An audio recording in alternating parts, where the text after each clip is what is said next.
Alright guys, so got all the stringers in place. They look pretty good. Still don't have the ends trimmed off yet, but the keelson.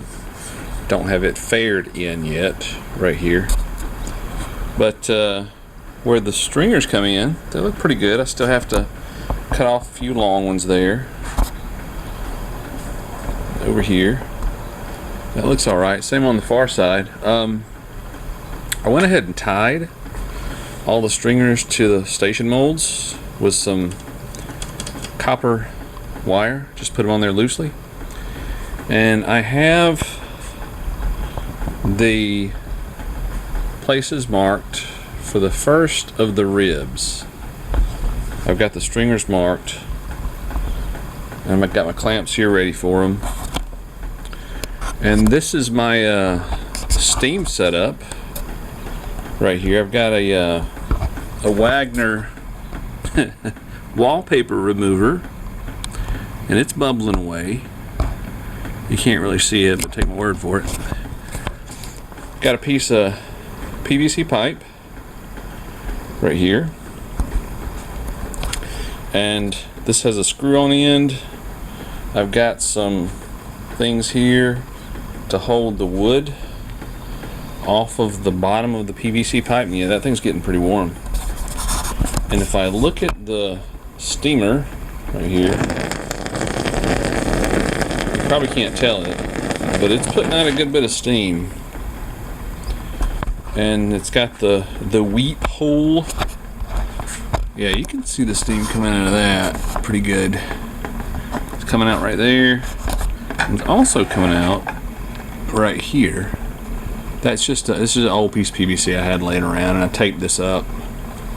So hopefully the steam wouldn't come out of it. I probably should have shoved a rag or something up in there, but didn't, because I didn't want the water to have to get all the way up to this level before it went out. Anyway, had some 4-inch PVC laying around, letting this steam. I'll turn you guys on when I don't know, maybe in about 10-15 minutes. It's probably been going, steaming maybe 10 minutes now. So this first piece I'll probably steam pretty, is the word judiciously? I'll try to steam pretty judiciously, so that when I go to bend it, I'll have the best chances of not breaking it. Plus it's in the middle, it's not one of the sharp bends. I'll let you guys see how that works real time, in case it turns out terrible. If it turns out great, too. So turn you guys back on once that's maybe about 10 more minutes, when it gets through, when in my opinion it gets through steaming. So peace. Alright guys, so I'm calling it time to put the first of the ribs in. Hopefully you'll be able to see this. Not going to be able to talk on audio because I'm going to be on the other side of the shop. And might go good, might not. I guess the piece of wood's been steaming for maybe 20 minutes now. Something like that. So I'm going to take and put it up in, clamp it to the top, kind of bend it, come over here, bend it, and clamp it as I go. Hopefully it'll go well.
So I was sighting down through here to look to see where any of the places where the ribs were being deformed, where the stringer was being deformed by the rib, and I was able to push that back out, which was good.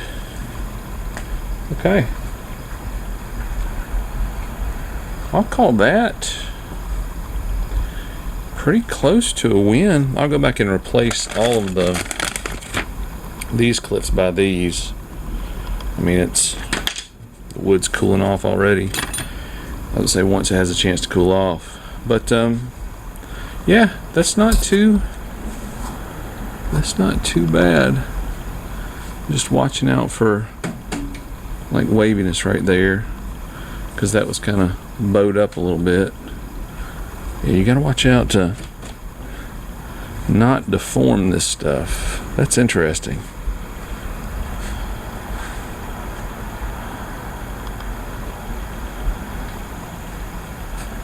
Yeah, looking for a fair curve right here to make sure that's not going like that, because the rib's pushing it out. That wouldn't be too good of a thing. But yeah, I'm okay with that. That's not bad at all. Looking from this side, there's a little bit of area, I don't know if you can see it right here, where this rib doesn't sit true to this. Where this rib doesn't sit true to this stringer. I'm not going to worry about that too terribly much. The gap between here and here looks okay. Like I said, doesn't feel like I'm deforming anything. Yeah, this is going to be pretty solid once you get all the stringers in there. You're supposed to glue the stringers in with this stuff, Loctite construction adhesive. But I'm going to do two things. I am going to use Loctite, and then I'm going to take and lash them with artificial sinew. So the next one I do will probably be this one, and then I'll do this one, and then I'll give you 3 on the middle, and just keep working outward from there. So yeah, I'll call it a pretty good success. Like I said, I'm gonna have to watch out for those stringers to make sure I don't deform them anywhere. I can see that being a trick with these.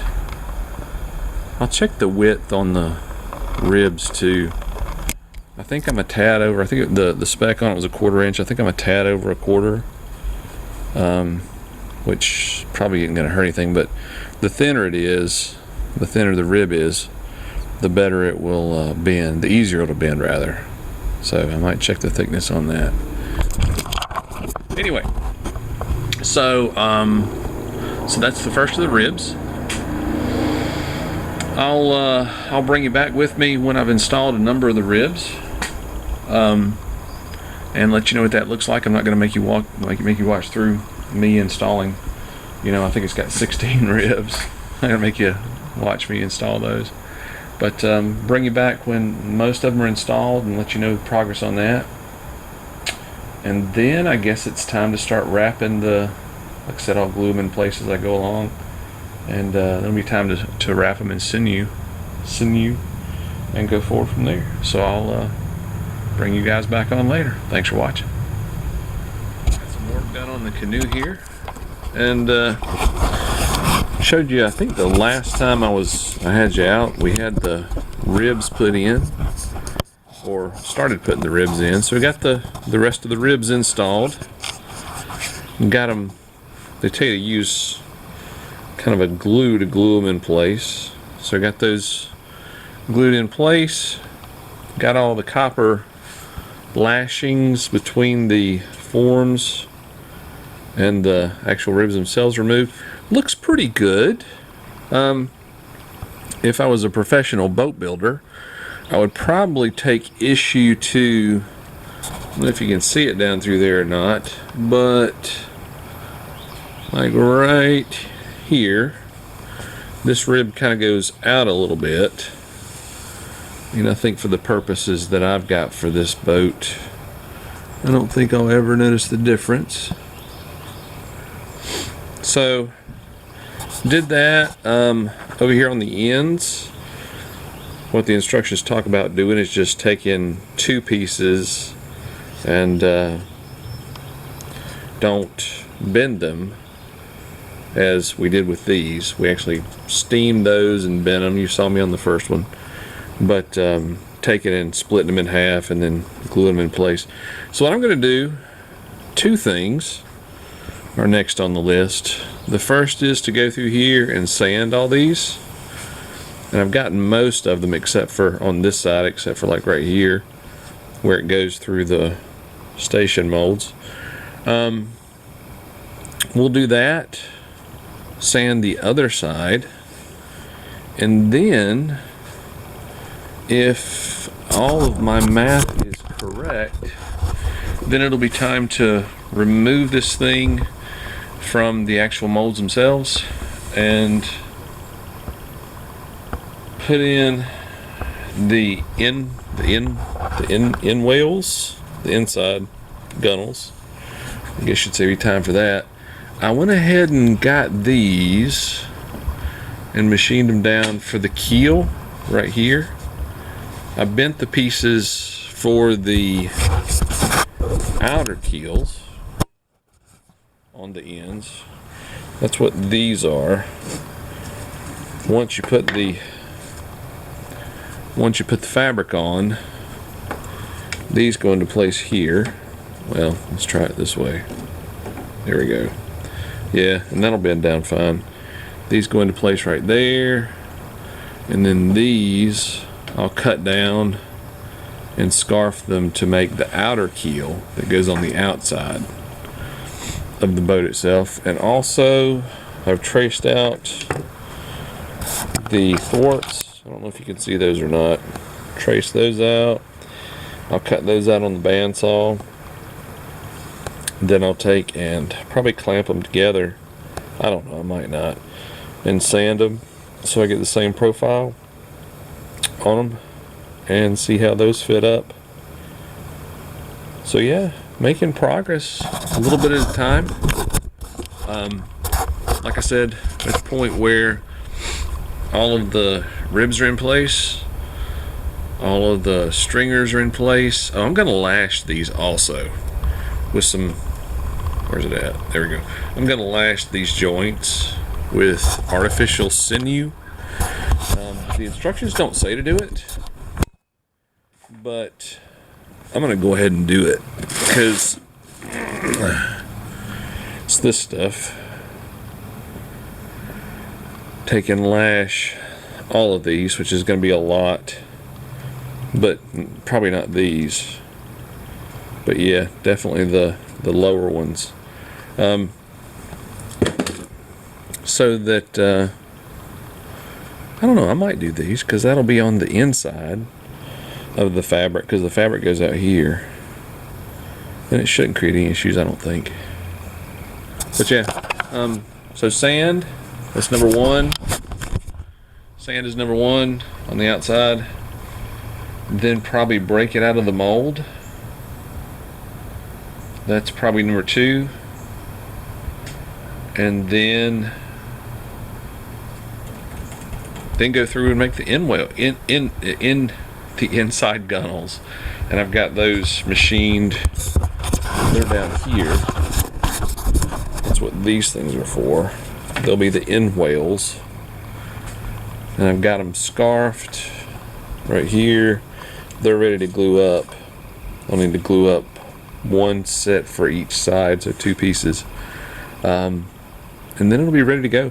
But yeah, overall it turned out good. I think it turned out good. It's kind of funny because you can take this thing and kind of rock it back and forth, and you can tell that it's fundamentally a unit. I didn't glue that right there down. Oh well, I'll lash it. I don't know how I missed that. How do you miss one? Anyway, it'll be fine. All right, so on to sanding, and then I'll bring you guys back on when I go to break it out of the molds itself. So good stuff.